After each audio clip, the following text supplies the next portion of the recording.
Hello, everybody, and welcome back to another episode of Kvetching with Adam and Jared. Today is, no, it's not Canada Day. Yesterday was Canada Day. So happy post-Canada Day, happy pre-4th of July. And in honor Yes, of this, I wanna just say happy Canada Day to my Canadian friend Jared and our Canadian guest Barbara. Very important day. You guys really fought a very hard battle, a very hard war to win that independence. So I want to say really congratulations. That day should be commemorated. as a Montreal Jew, I don't really identify with July 1st, actually. And, we kind of march to our own beats. And that was another point. Before I turn the mic over to our guest for her to introduce herself, I will point out that she is not only a Canadian, but she is also a Montreal Jew who lives not far from the elementary school that I grew up going to. So my point that I wish to underscore here is that this is a very Canadian, a very Montreal, and a very Jewish show. And Adam, needs to, work up his game here if he's going to continue to claim to have some sort of honorary Canadian citizenship. Well, I actually do have two aunts who are from Montreal. I don't actually know if they're still with us or not, though. They're kind of You were that close. Yeah, Yeah. I don't mean to judge your relationship with them, but one would think that you would have to know whether they are still with us or not. Yeah, I don't know. They were sisters or half sisters of my grandfather. So they're probably not around anymore. But at one point they were, and they were from Montreal. Well, la-di-da. All right. Yeah. So Hey, let's turn over the floor. It's a connection. It's a connection. A little tenuous, but we'll take it. Yeah, whatever. What do I care? We're gonna have another Canadian on our next episode as well. Not from Montreal, but a Canadian Jew nevertheless. So I will now turn the floor over to our guest, who shall introduce herself. Thank you, Jared. And hi, Adam. It's great to meet you guys. Okay, so I am Barbara Kay. I am a Montreal Jew, born and grew up in Toronto, though. So I am an adoptive Montreal Jew, have been for most of my life here. Oh, wait, you're actually from Toronto? Oh yeah, I didn't realize that when you were scheduling the broadcast. Okay, it's okay. But I feel that that changes everything then. Goodbye. No, but I've spent 2/3 of my life in Montreal and only 1/3 of my life in Toronto. So I do feel that I am more Montreal than Toronto. But did you meet Adam's deceased aunts? Did you know his possibly deceased aunts from Montreal? Adam's relatives. Conceivable, I suppose. Might have. Okay, good enough. All right, sufficient. Anyways, so I'm a Montreal Jew who got into journalism kind of accidentally through the route of all the political troubles we had here. I found out that I had a desire and a bit of a talent for writing in the difficult years of the early 90s when our second referendum was coming up, whether Quebec was going to separate from Canada. Very tense time in Montreal. Before that, I had not ever thought I would ever be in journalism, but then I got a real taste for it, and didn't take long before I was on the scene in a newspaper in the National Post. I started there in 2003. And I've been with them ever since as an opinion columnist. I also write for the Epoch Times, which is a less well-known newspaper. It's in Canada, but it's also in many other countries as well. So that's it in a nutshell. When did the National Post launch? I mean, it wasn't that long before 2003, right? I mean, the paper. It only started in 1999. As a matter of fact, my son was on the first editorial board. And wasn't that Conrad Black that started it? It was Conrad Black, to great excitement, with lots of money poured into it. It was a very exciting time. It was the last actual mainstream newspaper before the internet really, subverted the whole idea of mainstream print newspapers. It was the last big print newspaper, maybe in North America, to really get underway, just on the cusp of when newspapers in print were going to become totally obsolete. But anyways, it was the only truly conservative newspaper in Canada. because Canada is center and left and then further left, and with a very not a critical mass of conservatives. I mean, they're strong and they're dedicated, but it is basically a further left country than in general. Our center is further left than the Yeah, other. so for our American friends who don't know about this, the National Post, being a conservative outlet, when we say conservative in Canada, we basically mean liberal in the United States. It would be centrist. It would be centrist in the United States, I think. The Canadian political spectrum goes from everything from Leninist to Trotskyist, right? Yeah, no. But Conrad Black is a true conservative, and he was his previous experience in the newspaper world, which was extensive, was with British newspapers, and he was associated with conservative newspapers there, and so he did bring, and he brought a very famous conservative writer, John O'Sullivan, to be his in-house trainer of all the young Turks who were on the editorial board. And for 6 months, John O'Sullivan stayed in Toronto, and he trained them in editorial writing. It was a really exciting time to be in journalism. O'Sullivan is famous for the O'Sullivan Law. Right? Yes, if any institution that is not overtly conservative will start moving left. Yeah. That's not the quotation, but it is a wonderful observation, and he's absolutely been borne out so many times, as we've seen, and now there's barely an institution left standing that has been able to resist the move left. But you have to be on your toes, don't you? Yeah, but it's interesting that you got your start with the uproar with Quebec politics in the 90s. So you've had a lot of experience, as has everyone from Montreal, but you in particular, since you were writing about it and it sparked your journalism career. You've had experience with dealing with nationalism.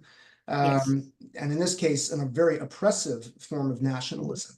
And that probably has informed your thinking in certain respects about how you approach Jewish issues, especially vis-a-vis Canadian Jewish identity and Jewish identity vis-a-vis Israel, right? It must give you a It's true because being a Jew in Quebec, yes, it has affected my thinking, because being a Jew in Quebec means you are a double minority, especially if you're an Anglophone Jew. Of course, Montreal is full of Francophone Jews who came to chose Quebec because they were Francophones from Morocco and Tunisia and other places, mostly Morocco. So we have about 90,000. We used to be about 110,000 in a population of a total population of maybe 800,000 English-speaking people. So we're in a minority within the English-speaking world, and then a double minority because obviously the Anglophones are a minority amongst the 7 million Francophones in Quebec. But in Montreal, of course, it's much more balanced, but still a minority in Montreal as well. So definitely a lot of experience with nationalism. I was a young mother during the first referendum, which was at the time when nationalism expressed itself in, there was a violent period. I don't suppose you guys don't remember, of course, the FLQ. I was born in 1972, so no. Okay, so 1970 was the big year. I mean, and there was quite a bit of violence, and that whole history, won't go into that because that could take the whole hour. But I arrived in Montreal in 1964, just when things were starting to really heat up. So my whole stay here in Montreal, and I've seen an exodus of so many people I've known, friends, and so many Anglophones have left during that time, between 1970 and, things settle down, and then there's another wave of nationalism, and people say, okay, I stuck it out through the 70s, but no, I'm not doing this anymore. And this has happened 3 or 4 times. So you've had waves and waves of exodus, with very few Jews coming in, obviously, except Sephardic Jews who do come because it's actually a pretty good place for them to live. And they get along very well. They intermarry quite frequently with, very common. You intermarry, you mean with Ashkenazi Jews? Pardon me? Intermarry with who? With French With Canadian? Francophone Quebecois. Oh, really? I didn't know that. Oh, okay. Yeah, there's a number of it's very natural. You know, language is controls so much of your social life and so much of your cultural life. They also tend to be more religious though than They the average, are, yes. And generally what happens is when I say intermarriage, it's usually young young Sephardic men marrying French Canadian women who convert. So that's the usual way it goes. But in any case, they are very comfortable in the milieu. They become bilingual very quickly. So I think they have the best of both worlds. But as an Anglophone Jew who became proficient in French, but never fluent enough to conduct a social life entirely in French, or be accepted, or really be accepted into, you society. can be, yeah, you can be in an environment that is, no, you're never going to end up in an entirely Francophone milieu unless you really make a very special effort, or unless you marry in or whatever. However, Montreal is a very cosmopolitan place, and there are milieus, cultural milieus in the theater world, and where it's a very mixed, very Anglo Franco mix, and people go back and forth between languages. Beautiful thing to see. It really is at its finest, and it does show it can work.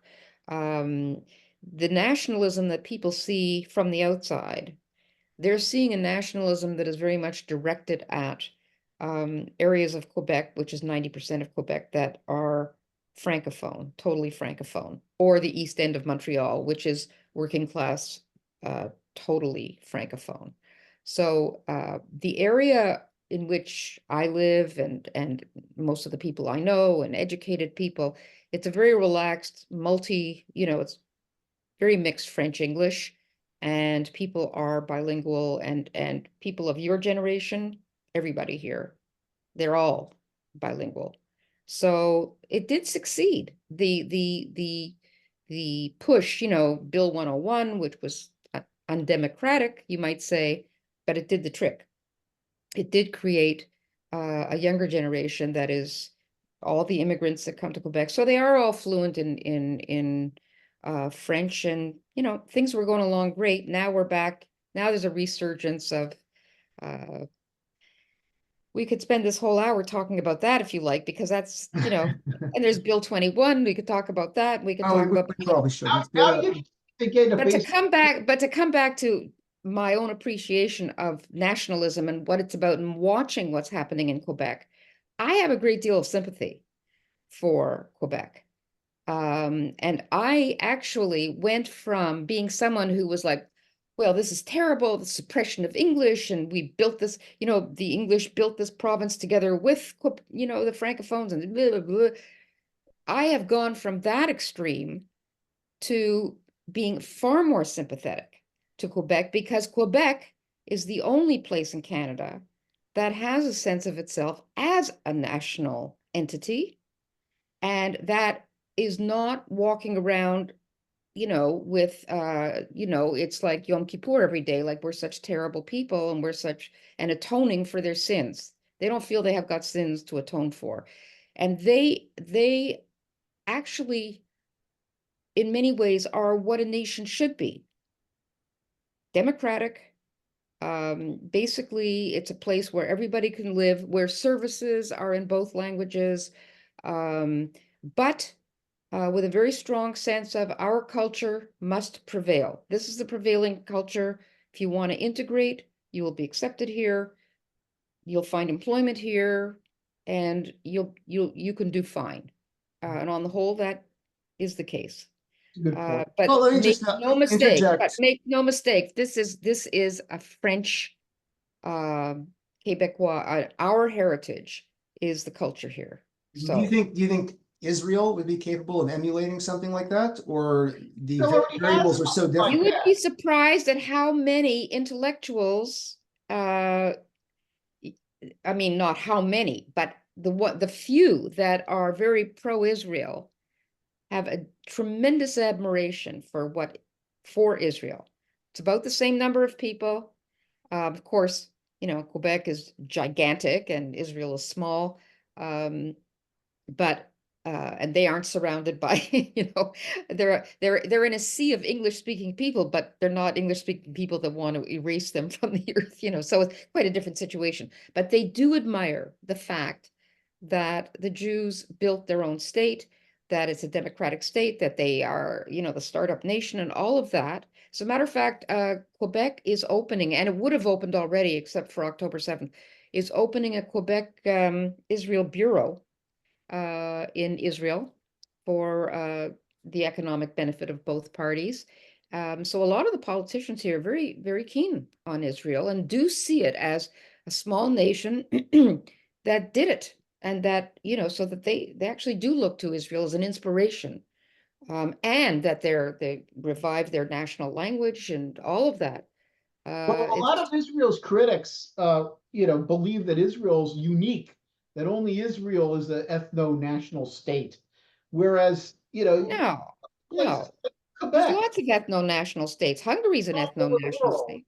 Yeah, Yeah. No, do you know how many, most states are I ethno-national? know. Japan, I mean, they're all, and in Yeah, fact, a lot of them have a law of return. People, anti-Semites are all like, oh, the law of return, that's so exclusionary and that's so this and that. There's like 40 countries that have a law of return. Germany Greece has a has one, Turkey, Germany. Well, Germany's is very expansive now. They're giving it to Jews who were, whose family were chased out of there. But the fact is that the whole idea of the nation state arose from ethnicities that wanted to have their own political entity, as well as, it's not that you can't be a cultural or a religious or a national entity and live within another.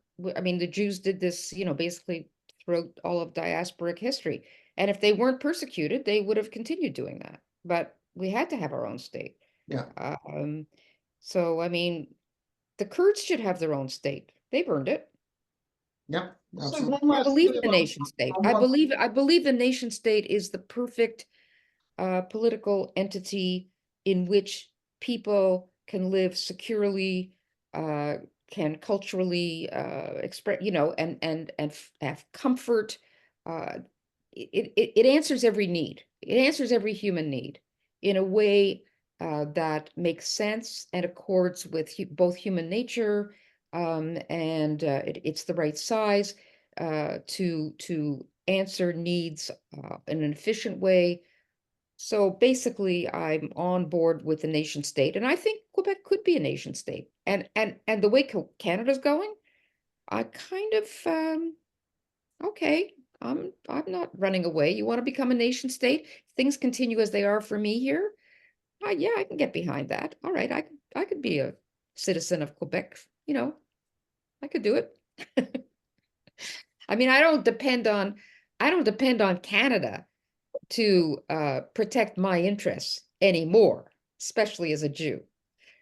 I actually think I have a better shot at being protected by Quebec than by Canada. As a What Jew. about if Polyev wins? He's Oh, very I'm all for Polyev. Yeah, I think he'll restore, I think, a great deal. I think he'll allay Jews' fears a lot. But it just shows you this Trudeau's been around for 9 years. And it was only in the last year, I mean, for most of those years, the majority of Canadians, very passive, very nice people, they actually were lulled into a sense of, yeah, he seems, yeah, he seems to, but we should give him another chance. Oh, yeah, that scandal, that wasn't so good. Yeah, but he has really high ideals and all that. And then COVID and everything else. Now, they see that he's a total loser in every regard. But for Jews, this last 8 months has been a shocking eye-opener. Not to me, may I say, because I have watched him court the Muslims in Canada for the last, well before he got elected. And that this has been a fascination with him. And he's very fascinated with he finds exotic cultures. He likes to play dress up a lot. He loves. I remember the Arabian Nights, photo. Yeah. And then, Brown the face. India tour, Mr., his tickle trunk. Remember, Mr. Dress Up, he'd go into his tickle trunk and bring out. He's dressed up like a Sikh. He's dressed up like, dress up like anybody except a rabbi. But he finds exotic cultures very fascinating. And he said, Canada's a post-national country. And he said, my ambition, this is not the exact quote, my ambition is to replace white people with, we've been here too long. I want to replace, Canada should be replaced by multicultural. It should be totally multicultural. And I want to see the whites become a minority. He's absolutely said that. He's phrased it in those terms. It's not the exact quote, but he's actually said, I want to replace, he is not happy with heritage Canadians being in any way having dominance in the culture. He does not want that. He wants multiculturalism to replace heritage, this idea that there is such a thing as he said Canada has no core culture. That's a literal quote. He says, we do not have a core culture, and we are post-national. That's not a concept most Canadians, heritage Canadians, are thrilled about. So he's been very obvious in his intentions for a very long time, but it's only, and Jews always voted Liberal because that's what they do, right? And post October 7th, when it became very clear that he was not taking sides, he never once mentioned the word anti-Semitism without saying, and Islamophobia. Oh yes, terrible thing, anti-Semitism, and so is Islamophobia. Like always, the moral equivalence when there was no such thing. The Islamophobia czarina that he appointed, totally unnecessary. And his refusal to get into, he's been absolutely like the encampments, he's made one or two little speechy things. This isn't who we are as Canadians, but actually it is who we are as Canadians now because it's happening. So it is who we are. And so I think Jews are very shocked at what has happened, and they are so scared. Are they shocked enough to vote Tory? Yeah. I think that, I think they are shocked enough finally to vote for, actually, this by-election that was held a week or so ago, that was a big shock to the Liberals. It's a riding St. Paul something or other, in Toronto. It's a riding that has a very large percentage, not a majority of Jews, but a large percentage of Jews. And it has been Liberal since the flood. I mean, it's been Liberal forever, always could be taken for granted as Liberal. Well, it was a by-election and it went, the Conservative candidate won, not by a huge amount, but he won. And suddenly they realized that the ridings that they have taken for granted, whoa, not a sure thing, which gives me hope that in Montreal, the Mount Royal riding, which was Pierre Trudeau's, former prime minister, Justin Trudeau's father, was his riding. And it's, I would say, probably majoritarily Jewish. Always been a safe Liberal riding.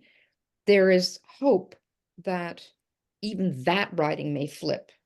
That's saying something because, Jews are very stubborn about their liberal, same with the Democrats in the States. It's just bizarre how they focus in on certain things like abortion and,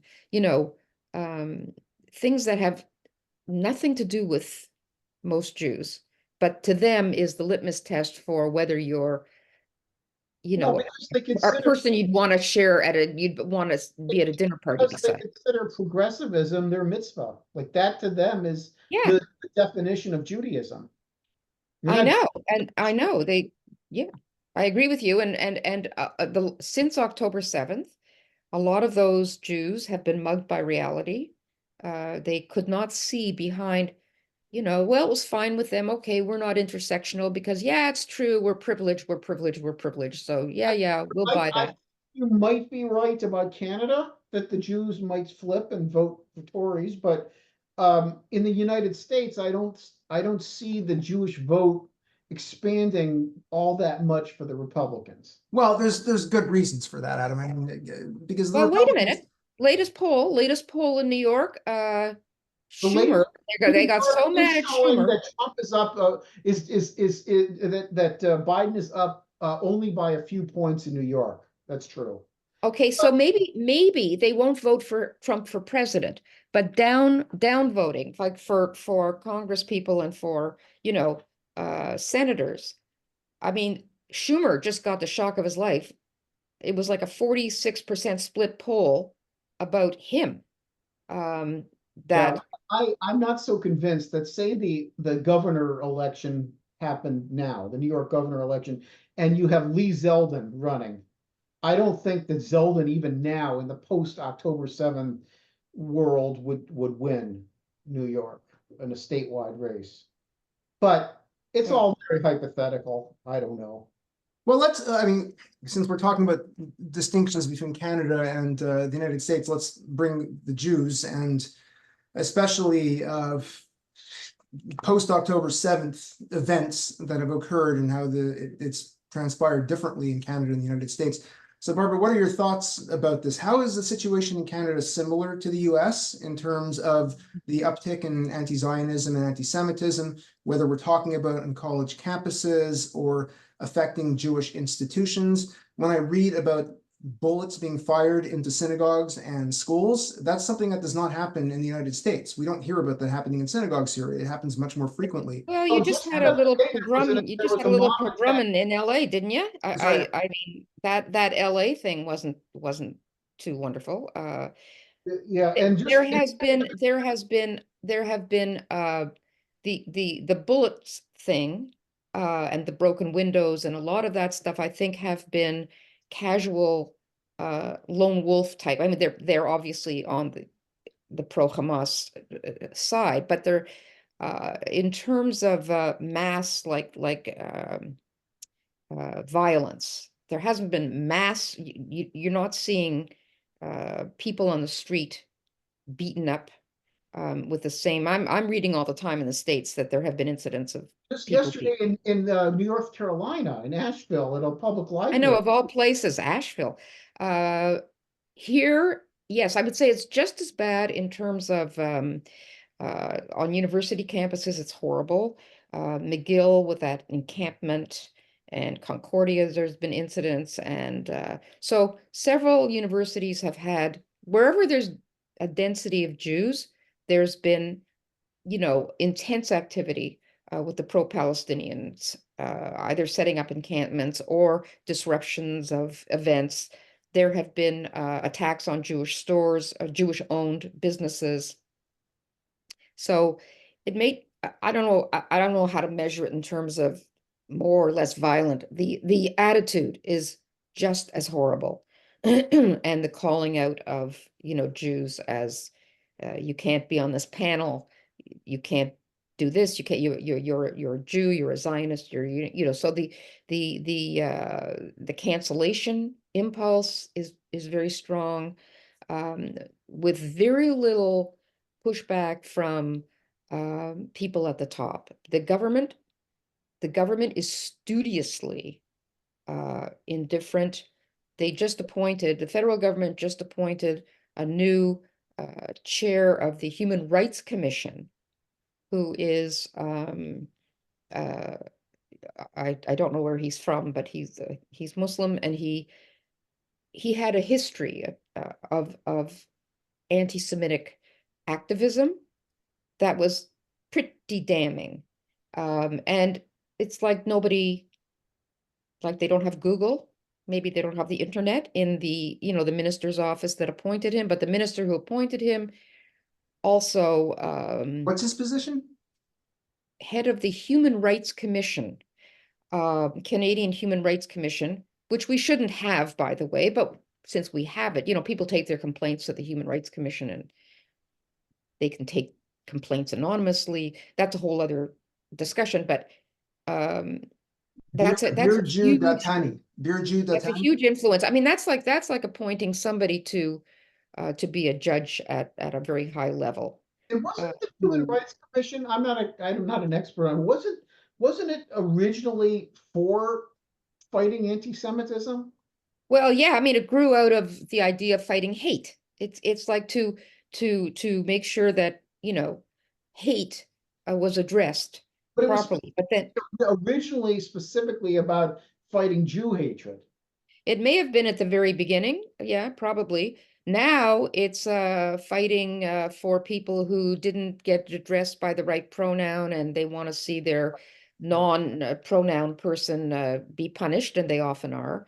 Or I know Mark Stein had a big saga with them years he back. did, and he was sued by he'd written an article in which he quoted, it wasn't even his own words, he quoted a book which talked about how the growth of the Muslim population in Europe was going to end in bad stuff, and that demographics was the key in terms of growing unrest and turbulence and all of that.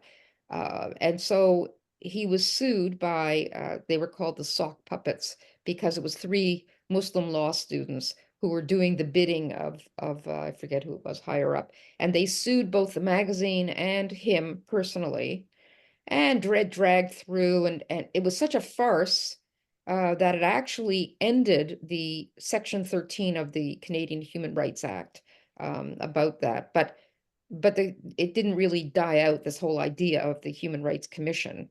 And it was the beginning of the end of his journalistic career in Canada, because even though he eventually won his case, it was such a draining and exhausting experience, and then he was considered, kind of toxic by most media. It was a terrible thing, and should never have happened.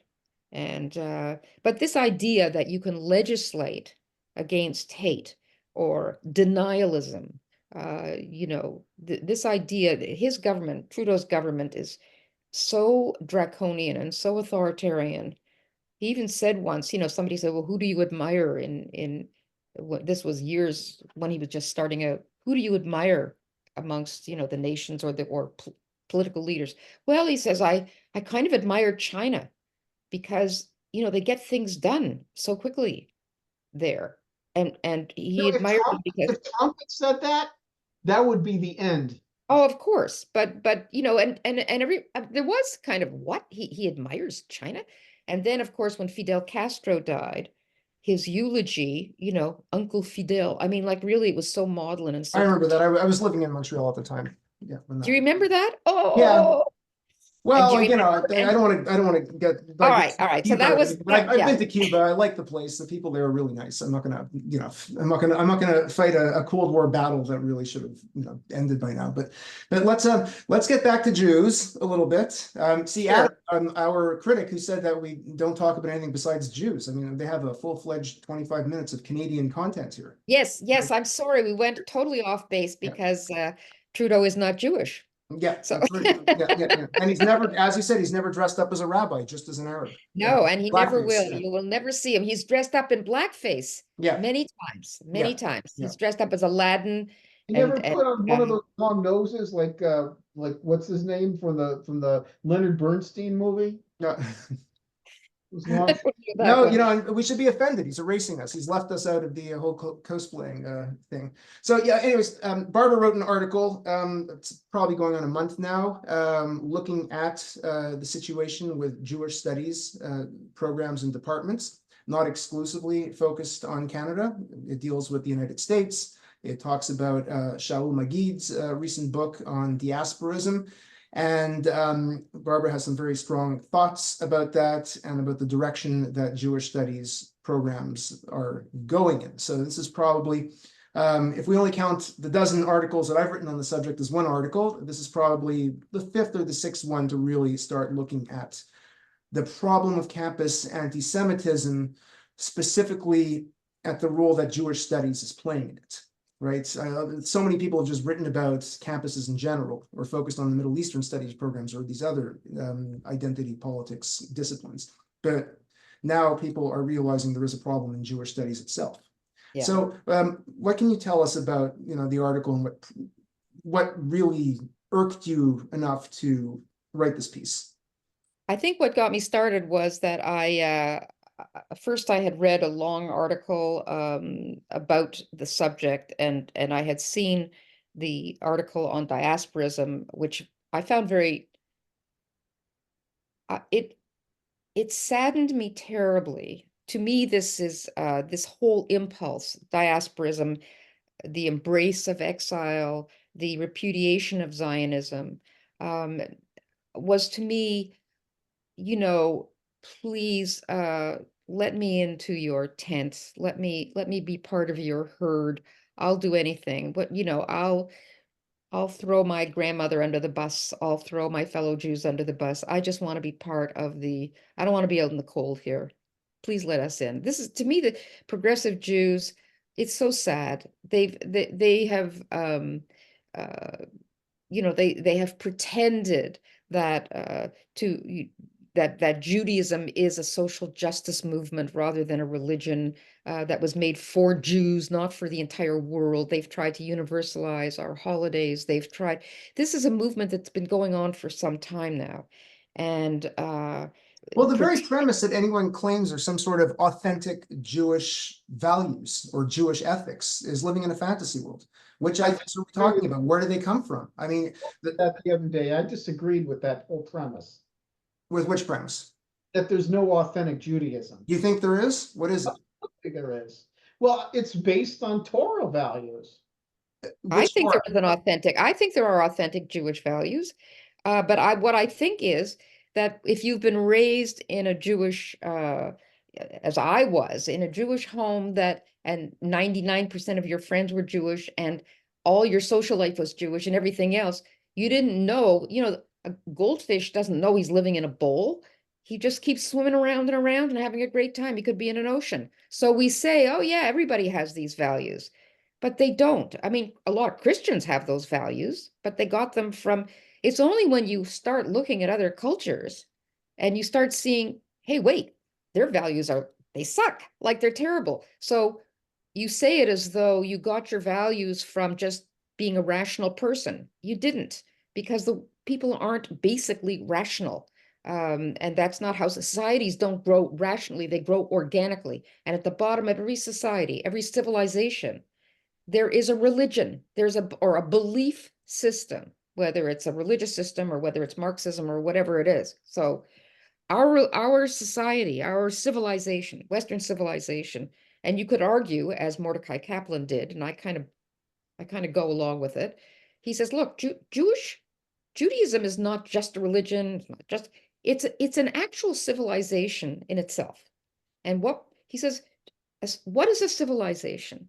A civilization is, when do you call a society or a nation or when do you call it a civilization? He says there's 4 components. I remember them. A sacred place, a place that is sacred to that people. That's number 1. A language that is sacred to that people. Folkways or rituals or sacred days that are sacred to that people. And a constitution of some kind, whether it's an oral constitution or a written constitution or a set of principles, bylaws, whatever. And we have all that. And also, I mean, art, your own art, I mean, these are sidebars, but your own aesthetic, your own music, your own, everything that grows out of an organic society. And so we have all that. Plus, we have our DNA. I mean, most of us have largely Jewish DNA in us, so we can trace ourselves back to a very specific corner of the world, place in the world. And so I'll go with Judaism is actually a civilization, but Western civilization is a civilization too, a much bigger one that has its origins in the melding of Jewish principles, Jewish values, Jewish law, and Greek aesthetics and philosophy and an approach, an intellectual approach to the Do you world. think the term Judeo-Christian is an apt term to use? Yeah, works for me. Works for me. So that's Western civilization. And it's probably as best the civilization as you're going to get. Yeah, it's full of wars and horrible stuff and civil wars and bloody this and bloody that. But in the end, you look around the world, I don't know. I mean, yeah, you could say Chinese civilization is older and it has this and it has that. But I look at what it's produced and I don't see, I still think Western civilization is worth preserving. And it's the only one we have that is an actual civilization so Islamic civilization, yeah, it's a civilization, but it's not one that plays nicely with other civilizations, unfortunately. So this is where we're at right now. And that's why I think the nation state is so important, because it's the only small entity that you can control. You can't control a whole civilization. You can't. It gets too big. The Roman Empire got too big, and it's going to collapse. So Sorry. diasporism, this pernicious diasporism that's being marketed by people like Shaul Magid, claiming to be grounded in theology and Jewish history, you are arguing is actually out of step with. It's bullshit, because all of Jewish history is, in the first place, working towards reifying the vision that was given to us in the Torah, to be in our land, the sacred land, to build the temple, the sacred temple, the sacred. Look at what's considered sacred in a people's history, and you certainly see what the values are. So yeah, the first temple destroyed, then the second. So okay, now it's exile. First one exile, then another exile. The word exile was chosen as a reason, because it's exile. It means, the word exile implies we want to go home. And also the exile did not exactly work very well for the Jewish people for many, many centuries. I mean, look, there were periods. Yeah, you're right. It worked. And we finally solved a lot of these questions, opened up in the so-called Jewish question. And now they want to open Pandora's box again by sending us back into exile. Well, there are two things about this exile thing that really annoys me seriously. As you say, exile did not work so well for us. I remember Ruth Weiss wrote this fantastic book in 2007, Jews and Power. Did you ever read it? Great book. Read it, but I'm familiar with it. Okay, so she and one of her central ideas, what she says, look, in exile, what worked for Jews was that if they had to ingratiate themselves with some ruler, or some emperor or czar or whoever it was at the time, and if they could ingratiate themselves by making themselves value added in whatever way they could, then they were allowed to sort of have their customs and have their peace, a certain kind of peace. And under Islam, yeah, that was very peaceful for centuries, because they accepted their dhimmi status, and they paid the tax, but it was always a question of being a second-class citizen in order to preserve themselves as a people. If that's your idea of what should be embraced, we're a second-class people. Since October 7th, we have been a second-class people in North America. North America, we are a second-class people, because America has embraced the idea that there are two classes of people, oppressed and oppressors. And if you're not part of the intersectionality gang, then you are second class. But of course, there's a lot more white heterosexual men than there are Jews. But the Jews are identifiable, and we could, we can really work on them. There's too many white heterosexual men for us to tamp down. We can't keep banging them on the head. But we certainly can identify the Jews, and we certainly we know where they are, and we know how to push their buttons, and we know how to make. So we'll do that. And now they're talking about we should renegotiate Zionism. And I said when I had my conversation with Eric, and it was in that piece that I wrote, I said, if you're renegotiating Zionism after Zionism actually became reified in a state, and we now have 7 million Jews living in that state, then that's like basically saying, you know, infanticide is just a continuation of the discussion about whether abortion should be legal. Like, the time to have an abortion is when you're 6 weeks pregnant, not when your baby just got born or 6 months later. That's not when you kill the, the kid. So they don't even know what kind of fire they're playing with, because if you're saying, yeah, diasporism, this is a great thing, we should be teaching this to students of Jewish studies, what they're really saying to the non-Jews is, yeah, we think Zionism is not only was a mistake, but totally, totally negotiable, that Israel should be wiped off the map. Yeah, no, we're not advocating that 7 million Jews should be killed, God forbid. But we'll work it out. Yeah, there'll be one big state, and the Palestinians will govern it, and they'll be fair and democratic, because that's what they do when they get hold of, a territory with other people living there. It'll be just like all those other democracies that they, founded and that they rule over with such benevolence. These people are nuts, and they are pernicious, and they are they're not even fifth columnists. They're right. Fifth columnists are like pretending to be your friend, and they're not. They're not even pretending. They're just saying, it's like at the end of, Room 101 in 1984, do it to Julia. Like, honestly, they feel like there's rats about to eat their face. So they're saying, like, no, do it to those Jews. Do it to the Zionists. Do it to So the one. you just said they're nuts, but a few minutes before, and I think you just sort of circled back to it, you suggested that a lot of these academics who are propagating these views are doing so, and I'm basically paraphrasing David Hirsch, the British sociologist who argued this 3 years ago during the May 2021 war, that the Jews, Jewish academics, they want to be accepted into the woke social justice club on campus, and to do that, anti-Zionism is the ticket of admission. So they're doing this as a strategic move, whether it's for survivalism or for it's their own egos, or whether it's just this yearning to be accepted. Well, there's two categories of Jews. There's in this regard, those that do exactly what you're saying and Hirsch was saying, and then those that still retain their Zionism, but really believe that they could get into the oppressed category. Right, Which is nuts.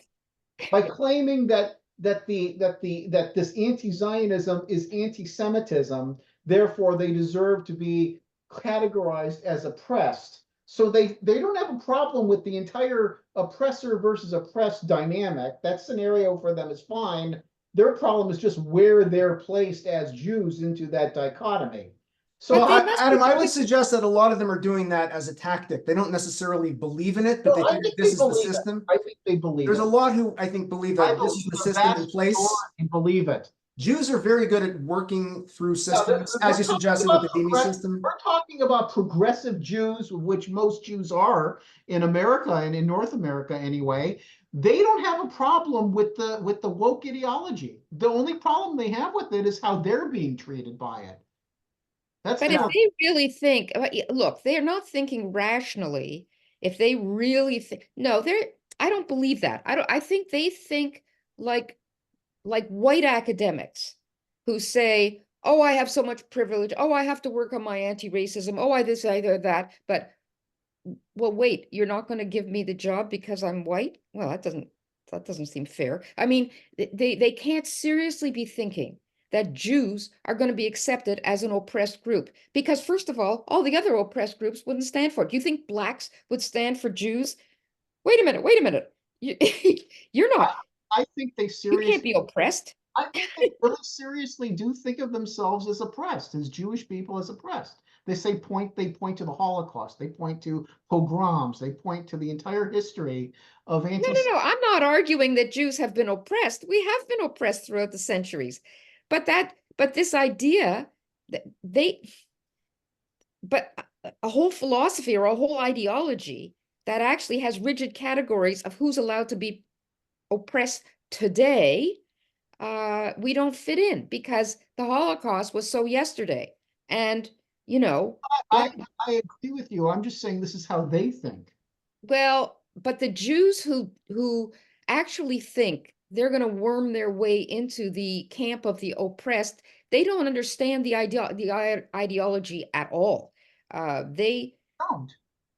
I mean, these are very shallow thinking people. They're not really thinking at all, because there's no way the Jews are getting in. And, you know, it's like in Canada, we've had a long period of breastfeeding over Indigenous, you know, claims that are now finally not being claimed anymore, about, you know, terrible things that went on in the Indian residential schools. It was labeled a genocide.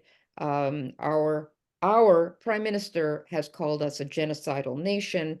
And so if you're white in Canada and you're the land acknowledgements, we acknowledge that this is the land of, so nobody has any intention of giving that land back. Oh, it's all performative. I mean, that's a given. Yeah, it's all 90, theater. 90% of DEI is performative too. Totally, Yeah. totally. So when all these Jews say, "Oh yes, yes, we are part of the oppressor class," and so Zionism is an oppressive, I mean, it is performative in a way, because at least half those people after October 7th said, "Well, wait, I didn't actually mean when I said Zionism is oppressive, I didn't actually mean that Israel should be wiped off the map and that I should be, like, you know, told that I'm an oppressor and I'm I'm a Zionist and I can't, therefore I have to be kicked off the student council." Wait, that, you know, now it's coming home. So this whole diasporism thing is to me the most pathetic thing I've ever seen. In, I don't know any other ethnic group, I don't know any other nation that has so many of its most educated people so willing to throw the rest of them under the bus. Like, they have a sense of honor. You'll never find, look, I'm sure most Muslims in Canada, they don't want to know about this. Like, this is, you know, not their, they just want to do their job, raise their families and all that sort of thing. It's a small minority, but it's a small minority of now what's almost 5% of the population. So a small minority means there's hundreds and hundreds and hundreds of thousands of people. So all those Muslims, many of them might even think, not so thrilled about what Hamas is doing. This is like pretty disgusting to me personally. But they're not going to get up on a soapbox and say, Islam needs to be reformed. Islam needs to be, no, none of them will. They'll just say nothing. But Jews, they're out there and they're proud of the fact that they're dumping on their fellow Jews. They're dumping on, you know, they have no On honor. the left, there's two currencies. Victimization, if you're in the category that allows you to claim victimization and get your currency, or guilt. So if you're not in Yeah, the the guilt. category in which you can claim victimization, you could claim guilt. You could admit guilt, and you could get some currency that way. And I think that is what Jews are doing. Yeah, well, they are claiming guilt because they feel, look, they've been told that the only reason certain groups don't get ahead is because of racism. I mean, they still haven't explained about how Chinese people get ahead, because that's a toughie for them. No, but so Or, the or fact South that, Asians, I should add, for that matter, especially you know, those who are Hindu. They've yeah, and they they're doing spectacularly well. remarkable social So they don't mobility. want to talk about those people, Yeah. but the Jews who do spectacularly well on a per capita basis. I mean, compared to, you know, so now they feel guilty. There was a time I remember when you could feel pride. Hey, look, you know, I mean, Nobel Prizes, you know, nobody ever talks about the Nobel Prizes anymore. Uh, but they've been trained to think, well, how did we get ahead? It can't be because of our values, can't be because of our work ethic, can't be because we come from a culture where learning is considered the best thing, or because we have parents who say, of course you're going to university, of course you're going to be this, that, or the other. No, it can't be any of that. It just means that we have more privilege. Uh, that's the only reason it can be. But all these brainiacs, they're Jewish professors, they don't really believe that. They can't truly believe that. We're in a mess. we're in a mess here in the diaspora. And it's gone on for so long, and all these liberal branches of Judaism. And what, Adam, what you said about John O'Sullivan, so true when it comes to like Orthodox Judaism. Now it's modern Orthodox, which I happen to like. I belong to a modern Orthodox. And so now it's okay, no, they won't do gay marriage, but now it's trans. Gee, can a trans woman be called up to the Torah? They're actually grappling with these issues instead of saying, no, you know, our religion happens to be a very binary religion, not just in terms of God created man and woman, but he also, like, you can eat this, but you can't eat that. You can have that. It's a very binary religion. I got into a lot of trouble saying There's that. a lot of halakha that depends upon whether you're male or female. I know. Look, you can't mix wool and linen. Like you can't, I mean, we have to admit that some of our values and our ideas are out of sync with progressive ideology. But that doesn't mean that Judaism has to change to suit, but that's what they're doing. They're saying, well, our first priority is to be progressive. But we're sentimental about our Judaism. So we'll drag we'll drag our Judaism and we'll stuff it into the progressive frame, and we'll pretend that, of course, it's very Jewish to approve of abortion. Of course, it's very Jewish. What could be more Jewish than gay marriage? I ask you. Well, there is nothing Jewish about gay marriage. But at every progressive shul, of course, gay marriage is, wonderful, celebrated. Well, Well, hold on, but this is happening in Christianity too, though. I mean, this is not unique to Judaism. Of course it is. Of course it is. But Christianity, they got 1 billion people, so they can afford to have these schisms, and they still have, look, I know Catholicism is going through a horrible, horrible schisms, but they're not my problem. Right. Jews are And, my problem. So I'll let the Christians worry about that. and the reform caliber denominations, the mainline Christians and the more liberal Catholics don't really have to grapple with these kinds of problems as much because Christianity doesn't have the problem because that side seems to be losing traction, right? It is losing traction. Is doing very well. But I think, though, that a big problem with the Jewish experience is that they want to somehow identify as Jewish. It's easy to just eschew your Christianity and say, I'm not Christian anymore. But for Jews, they don't want to do that and say, well, I don't accept any of the religiosity anymore, therefore I'm not going to be Jewish anymore. They want some kind of semblance of an identity. So they recraft what it means to be Jewish and say, well, these are my values. Judaism must therefore be whatever my values are. Exactly. But they shouldn't be doing this. Look, I'll say one thing for all those Jews who became Marxists and communists. Once they decided that they were leaving Judaism behind, they left it behind. Like they didn't say, speaking as a Jew, I really think that, we ought to set up a system of gulag here. Like that would be a very Jewish good thing to do. Though they don't. They left Judaism behind. If these Jews said, you know what, like Christians, when they say, I no longer believe in Christianity, they stop being Christians because Christianity is all about belief. But Jews, it's not. It's about peoplehood. So that's why you can have secular and you can have religious. It's an inherited identity, as you suggested before. Yes. It's a civilization. Yes. Okay. It's not a religion. Okay. So instead of saying, I've decided I don't believe in Judaism anymore, I believe in these ideas, and so goodbye to my Jewish, I'm out of here. You can't. So so you're right, they drag the Judaism into the progressive thing, and instead of just having a Seder, it's about everybody's freedom. No, it's not about everybody's freedom. It's not about 1776.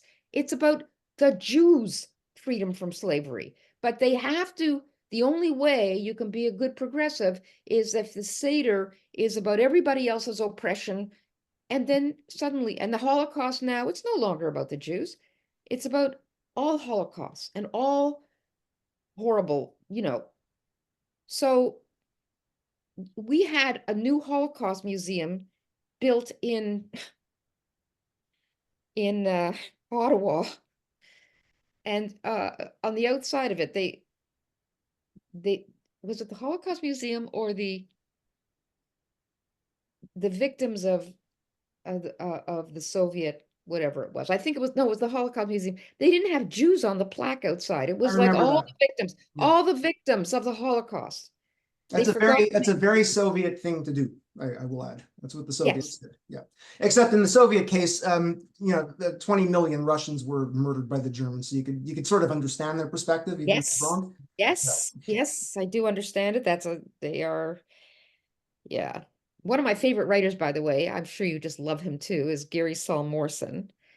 Yeah, I like his work. Yeah, definitely. I think he's amazing. Yeah. Just amazing. I love his stuff. I have to ask, do you like Mordechai Richler, being from Montreal?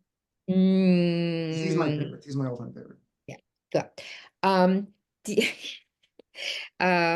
Did you read the name of it? I just read it, about the Kremlin. This novel, the novel about something of the Kremlin.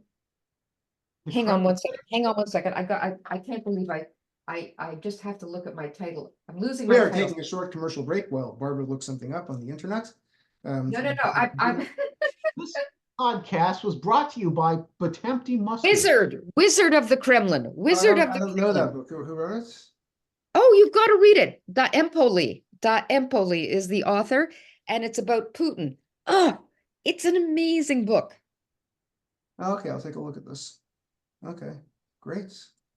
Okay, I haven't kept up on the Russian related literature in the last decade. Well, my husband is Russian, and his first language was Russian, and his parents came to from Russia. His father grew up in Siberia and escaped Russia because he didn't want to be in the Tsar's army for the First World War. Anyways, he ended up in China and then stayed in China, actually. And his mother was from Odessa, and she ended up in Harbin, and the story of Harbin, I'm sure. Yeah, of course. Yeah. Great story. So that's where his family came from, and he only came to Canada when he was 9. So his formative years were in China during the Second World War. Okay. Yeah. That's great. So getting back to the progressivism. I know we're all over the place. We are. That's okay. That's okay. Being all over the place is fine. Canadians can't keep a train of thoughts. So the issue, diasporism. So at the end of the day, the current project of diasporism is about the liquidation of Israel and getting into the social justice woke club, which ironically is very binary in how it constructs their universe, much as Judaism. In a certain way, Judaism is sort of a good fit, even if our binary does not match their binary, because we're used to thinking in binary terms in many respects. It's first of all, the particularism of it is, anyways, yes, their binary is not our binary, but they are insisting that it is. They're changing. Yeah, absolutely. But the ridiculous thing, of course, is that there can be a vibrant diasporism without liquidating the state of Israel or even trying to malign it in public. When that awful left-wing rag Jewish Currents, I'm sure you're familiar with it, launched a number of years ago, their opening piece says, we don't want to focus on Israel. We're all about celebrating Jewish culture in the diaspora. There's nothing wrong with that. Nothing wrong with that at all. I mean, look, my book on Odessa, my first book is really all about that. I looked at the Jews of Odessa, and they had sort of like this alternative path of being a Jewish rogue and a gangster and a tough Jew that fights back. In many ways an alternative to Zionism, and framed through. I want to get your book, because it's funny, just before we were speaking today, I was just reading this old article, The Odessa File by Alan Nadler, that he wrote for Mosaic magazine when it was called Jewish Ideas Daily in 2011. Yeah, Alan Adler, former rabbi of Montreal, of course. My grandfather used to drink with him at the Bethel. That Alan Adler. Oh, Alan? He's a Yeah. character. Yeah, he's a real character. Yeah, he's a real character. He blocked me on Facebook a decade ago for some reason. I never understood. Well, he gets angry at people. He But really got actually, angry. it was Alan Nadler, who former rabbi at the Shar, we're members. He was the one that got me. I think I already wanted to write about this diasporism thing, but he gave a talk at the Shar on diasporism. And he said, you know, he had gone from being a rabbi at the Shar to teaching in Jewish studies at Drew University. Mhm. And he said he took early retirement because he couldn't stand what was happening in Jewish studies. And then he described the Jewish Studies Association, he said, which just is totally woke. And he went to one of their conferences just a couple of years ago. And he said the theme was justice. And he said the whole thing was about justice for the Palestinians. And he said there was one exhibit. I actually was almost sick. He said there was one exhibit, and it was an artistic exhibit, and all it was Palestinian children's arms, and on their arms they'd written with, you know, magic marker tattoos. Yeah, And yeah, this yeah. was the exhibit. Okay, so I said, oh we issued no, a statement against this. The AJS endorsed this Gaza ghetto art exhibit, and they published it in their flagship AJS Perspectives. The editors were Mira Sukharov and Chaya Halberstam, two professors of Jewish studies from Canada. And it was awful because it was comparing Gaza to the Holocaust. I mean, which I think is even worse than calling Israeli Nazis. I mean, absolutely. Everybody calls everyone Nazis, so everybody's it's not Nazi really a now. big deal. But I mean, to actually have these tattoos and no, it's so disgusting. it's So disgusting. Yeah. So we demanded an apology from the AJS, and they never issued one, of course. I don't think the president of the AJS was directly involved or at fault, but at the end of the day, she has to take responsibility for the publications of her organization. Terrible. Yeah, so it was truly awful. And yeah, the Association for Jewish Studies has been going in that direction for quite some time. And they have this, you know, agenda of making it Israel-Palestine studies, and they have panels that are not balanced. They're all, you know, they said, no, we're going to have one Palestinian on it and one, you know, Jew on it. Yeah, except the Jew's going to be a totally woke anti-Zionist Jew. Exactly. Yeah. So that's the problem. And our previous guest, Andrew Koss, I don't know if you read his Mosaic. Yes, I did. Yeah. He wrote a piece. We had a great podcast with him. We really, you know, deconstructed some of the issues that he raised, and we didn't get sidetracked with Canada for a half an hour.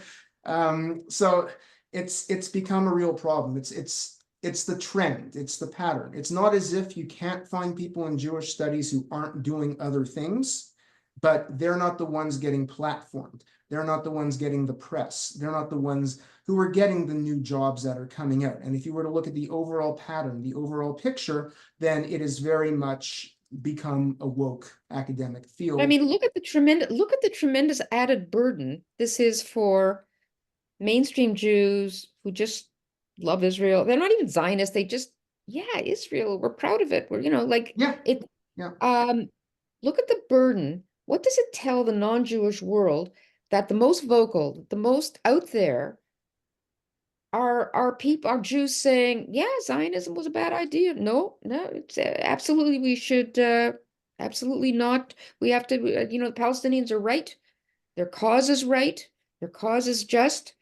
Too bad about October 7th. Yeah, that was maybe a bit much, but on the whole, they've got a case, and wouldn't you be angry too? I mean, it's like you're fighting for your life, and here's like your next door neighbor is, you know, actually showing them, here, let me show you where he keeps an extra key, you know, like.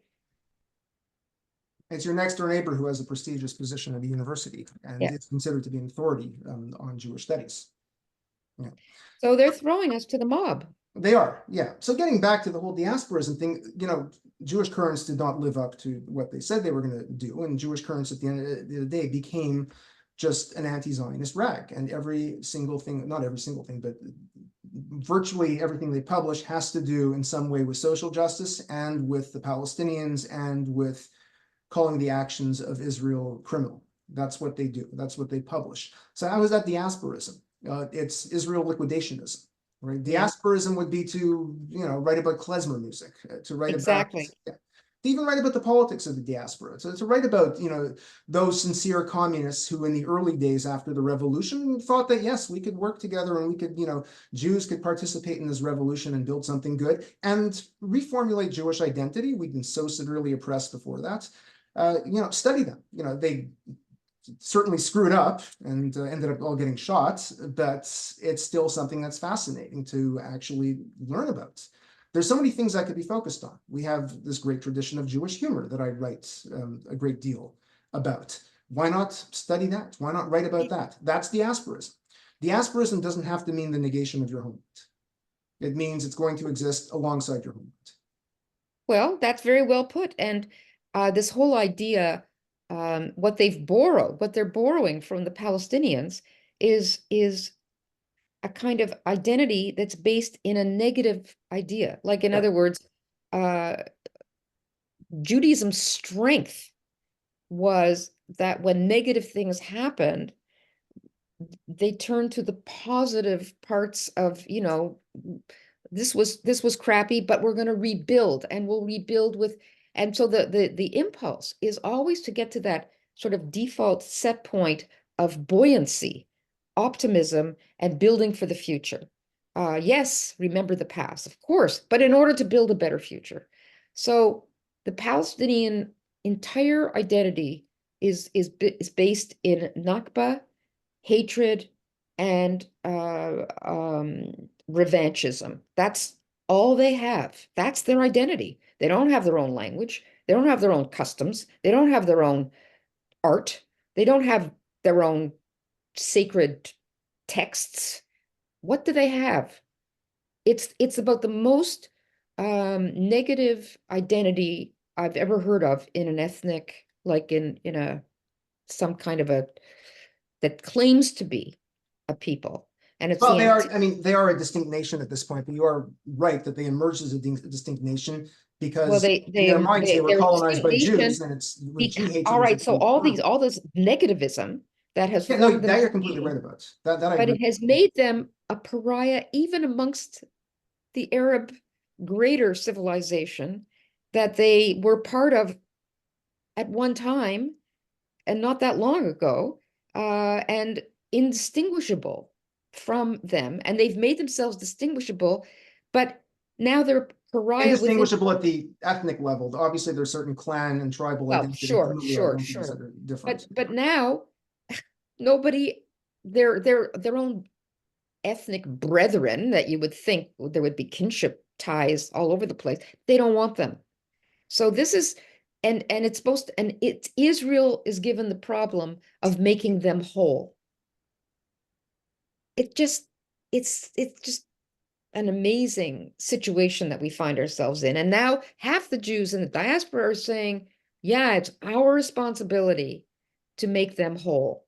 Because the fact that they are constantly grieving is this grievance culture, there can only be one explanation for it. Jews. They wouldn't have been a grievance culture if it weren't for Jews. So it's obviously our responsibility to fix it for them. That's funny because they're using the Jewish tendency to want to make something, you know, or to feel guilt or to want to make things better against us because we didn't cause this. We didn't cause this. So we're in a terrible mess. That's not very optimistic a way to draw to a close, is it?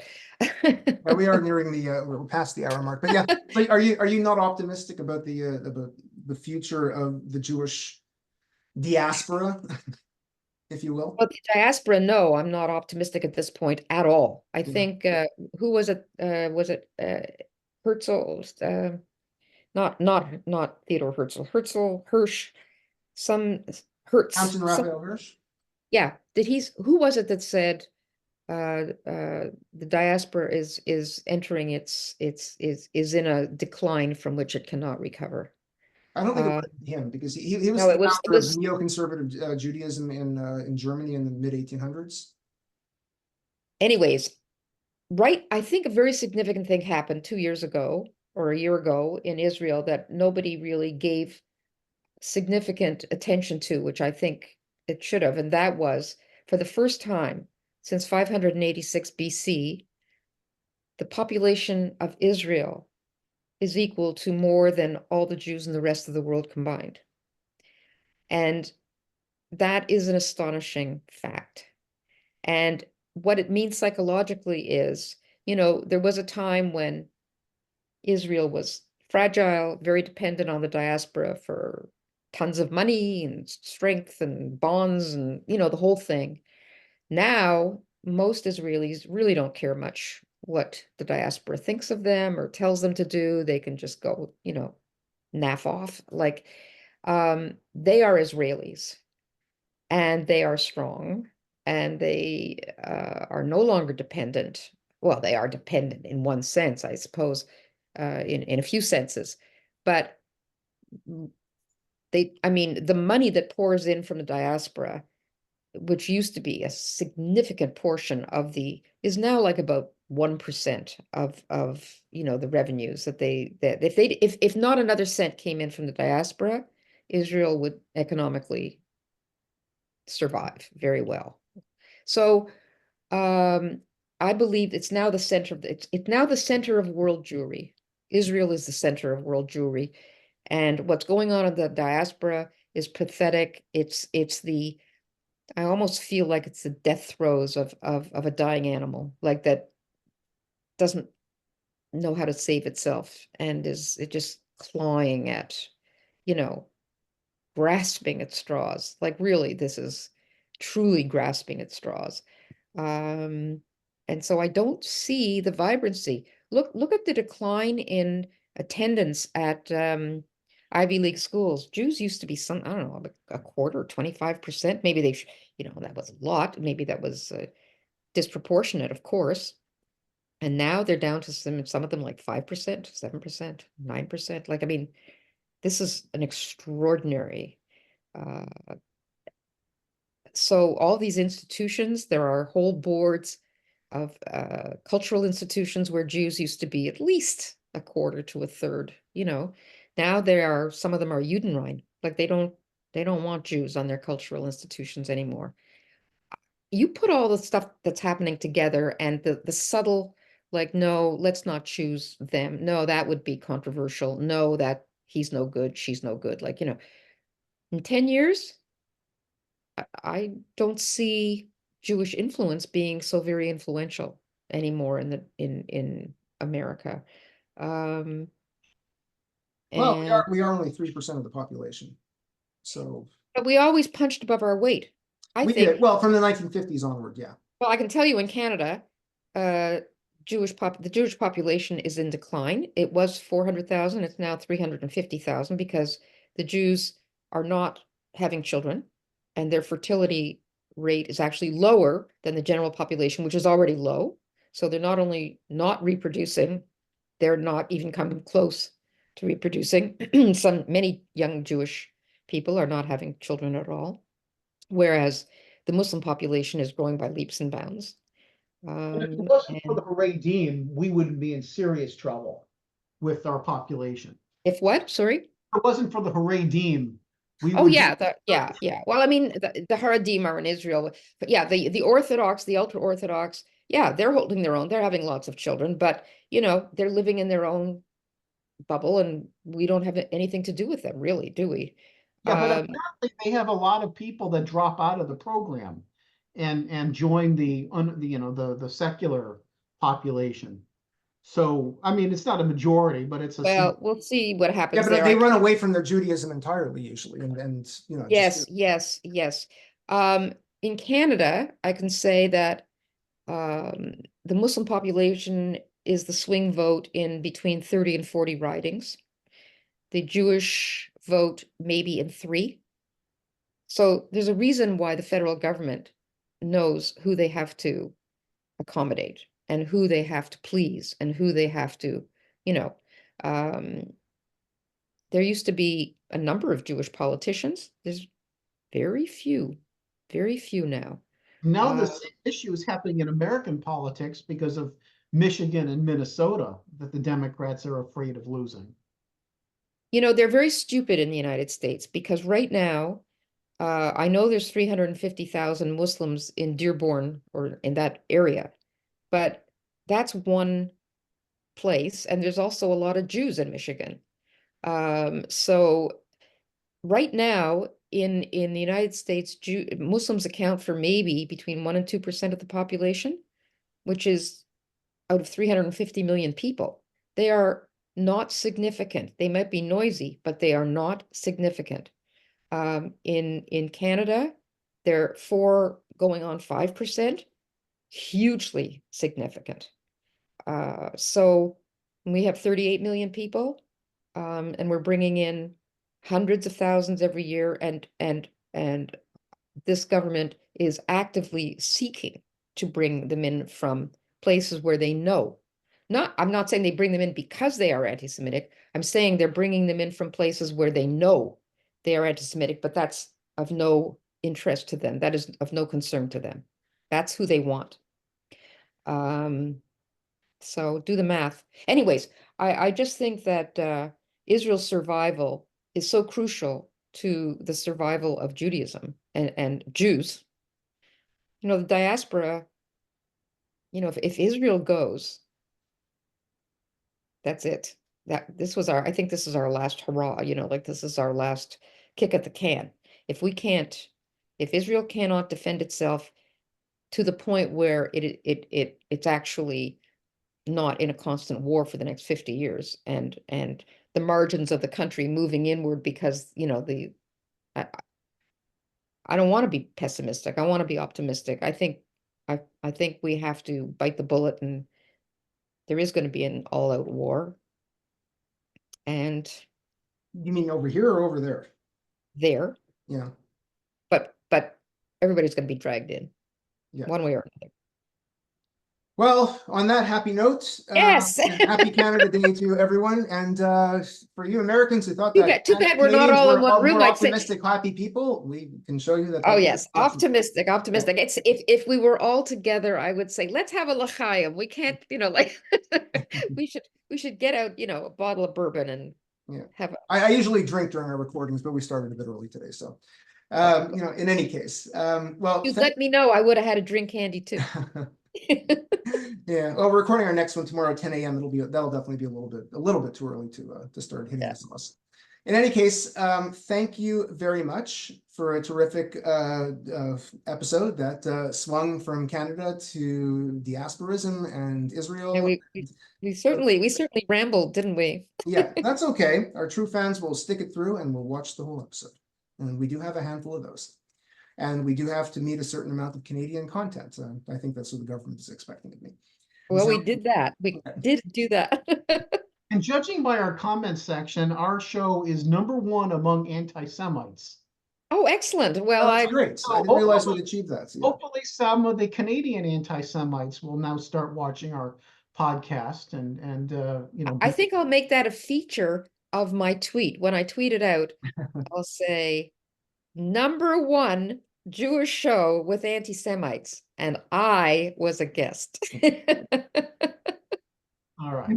Just make sure you don't phrase it in such a way where it sounds like we're the anti-Semites. Yeah, no.